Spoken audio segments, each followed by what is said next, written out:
तो गाइस यहाँ पर ये बंदा इस पेपर को रीमेक करने वाला है, मतलब कि इसको भाई एकदम क्लीन पेपर बनाने वाला है। ठीक है, यहाँ पर लगेगा ही नहीं कि ये प्रिंट आउट पहले भी था भी। ठीक है, यहाँ पर इसको क्या कर दिया है, ये वाटर डाल दिया आई थिंक। ठीक है, इसके ऊपर कोई केमिकल डाला होगा जिससे इसका जो प्रिंट है वो निकलेगा। ठीक है, मेरे को समझ में आ गया है।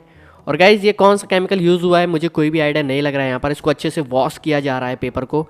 ठीक है, देखते हैं आगे क्या होता है। गाइस यहाँ पर भाई जो प्रिंट आउट था, जो भी यहाँ पर ब्लैक कलर की इंक थी वो तो भाई हट गई है। इसको यहाँ पर सुखाया जा रहा है। भाई मेरे को लग रहा है यहाँ पर भाई ये पेपर तो तैयार हो चुका है, अभी देखते हैं। बट इसमें भाई वो मुड़ा हुआ है भाई, इसको अच्छा प्रेस किया जाएगा। ठीक है भाई, प्रेस से भाई एकदम न्यू हो जाएगा भाई। देखते हैं ये वर्क करता है कि नहीं। तो गाइस तुम देख सकते हो पुराना पेपर एकदम न्यू पेपर में बदल गया है।